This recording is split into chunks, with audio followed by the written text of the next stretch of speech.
One man smuggled 5 million gallons of illegal liquor. The FBI never caught him, and the reason why is insane. His name was Willie McCoy, and between 1920 and 1933, he built a 0 million bootlegging empire. That is $0.8 billion in today's money. He bribed 127 federal agents, ran 400 employees, and owned 23 legitimate businesses as fronts.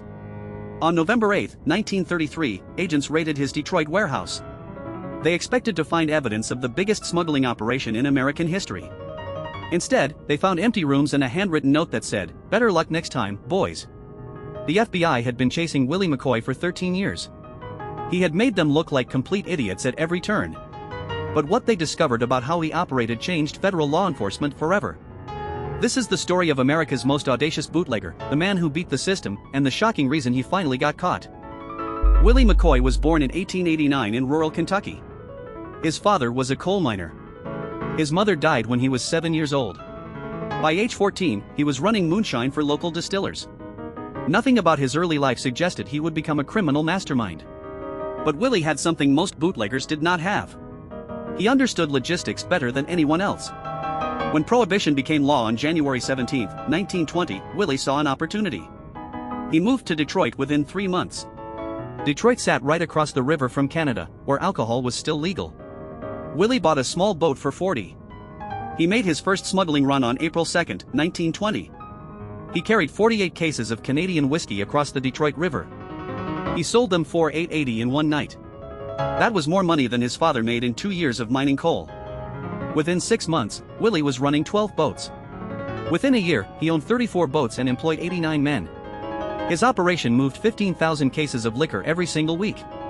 The FBI knew about Willie McCoy by late 1921. They assigned Agent Thomas Crawford to bring him down.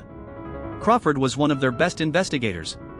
He had taken down 3 major bootlegging rings in Chicago. He thought Willie would be easy. He was catastrophically wrong. What Crawford did not know was that Willie had already bribed 6 federal agents in Detroit. He knew every move the FBI made before they made it. By 1925, Willie McCoy controlled 60% of all illegal alcohol in Michigan. His organization moved 80,000 gallons every week. Agent Crawford had been chasing him for 4 years with 0 arrests. The FBI was getting desperate. They brought in 23 additional agents. They set up surveillance on 14 of Willie's known properties. They tapped phone lines at 8 suspected warehouses. Nothing worked. Willie always knew they were coming. On March 14, 1925, the FBI planned their biggest raid. They coordinated strikes on 6 warehouses simultaneously.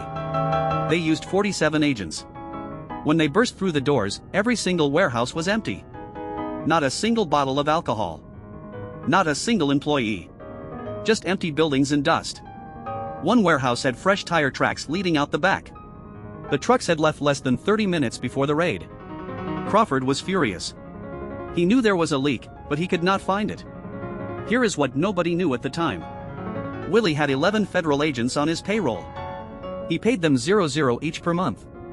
That was twice their government salary. One of those agents was in the room when they planned the March 14th raids. He called Willie 2 hours before the operation began. But Willie's genius went deeper than just bribes. He built an entire shadow logistics network. He owned 23 legitimate businesses. 3 trucking companies. 5 restaurants. 4 laundromats. 6 auto repair shops. 3 hardware stores. 2 bakeries. Every single one was a front for moving alcohol. FBI agents would watch a laundry truck leave his warehouse. They would follow it to a laundromat. They would see workers unload what looked like commercial laundry bags. The agents had no idea those bags contained bottles wrapped in towels. Willie laundered money through his restaurants. He reported massive food sales that never happened. The cash from alcohol went straight into bank accounts as legitimate restaurant income. By 1927, Willie was worth $7 million. He owned a mansion in Grosse Pointe. He drove a custom Packard that cost $2,000. He wore 00 suits from New York. And the FBI still had not arrested him once. Agent Crawford became obsessed. His superiors in Washington wanted results. Edgar Hoover personally demanded Willie McCoy be brought in. Crawford worked 16-hour days. He followed leads that went nowhere. He interviewed hundreds of people who claimed they knew nothing. The pressure was destroying him. But what Crawford discovered next changed everything. In August 1929, Crawford made a breakthrough. Not through investigation, but through pure luck. A low-level accountant named Robert Palmer walked into the FBI office in Detroit. Palmer had been doing books for one of Willie's trucking companies. He had been skimming money, just zero here and there. Willie found out. Palmer thought Willie would kill him. Instead, Willie fired him and let him go. Palmer was so grateful to be alive that he stayed quiet for 3 months. But then Palmer's wife got sick. He needed money for medical bills. He went back to Willie and asked for his job back. Willie said no. That rejection made Palmer angry enough to talk. Palmer gave Crawford financial records from 3 of Willie's businesses. The records showed exact amounts of unreported income. They showed payments to specific federal agents by badge number. They showed a complete map of Willie's distribution network across 5 states. Crawford had everything he needed. He took the evidence to his superiors.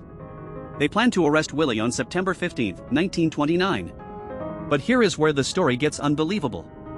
2 days before the arrest, Willie McCoy vanished. He left his mansion. He left his cars. He left his wife and 2 children. He disappeared completely. The FBI searched for him for 6 months. They found nothing. No activity on his bank accounts. No sightings. No arrests anywhere in the country. Willie McCoy had become a ghost. Then, on March 3, 1930, something shocking happened. Willie walked into FBI headquarters in Washington, D.C. by himself. He was carrying a briefcase. He asked to speak to J. Edgar Hoover personally. When they brought him into an interrogation room, Willie opened the briefcase. Inside were detailed financial records. Not his own records. Records showing corruption in 11 different FBI field offices. Names of 127 agents who had taken bribes, not just from Willie, but from 14 different criminal organizations. Dates, amounts, photographs, everything. Willie made them an offer. He would give them all the evidence. He would testify against every corrupt agent. In exchange, he wanted complete immunity. The FBI was facing the biggest internal corruption scandal in its history. If this information went public, it would destroy the Bureau's credibility forever. J. Edgar Hoover had a choice. Arrest one bootlegger and let the corruption continue. Or grant immunity and clean house. On March 7, 1930, they gave Willie McCoy full immunity. He spent the next 8 months testifying. His testimony led to 89 agents being fired. 34 agents went to prison for corruption. The FBI completely restructured how they handled internal investigations. Willie McCoy never spent a single day in jail. When Prohibition ended in 1933, Willie moved to California. He bought a vineyard in Napa Valley. He started making wine legally. He died in 1964 at age 75, a wealthy, respectable businessman. His obituary in the San Francisco Chronicle never mentioned his bootlegging years.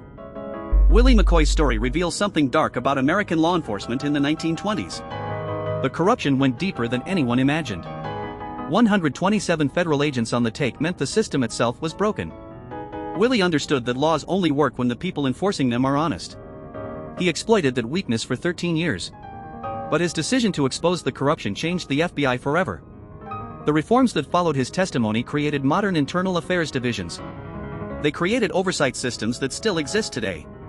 Willie was a criminal, but he was also the catalyst for cleaning up federal law enforcement. His story raises an uncomfortable question.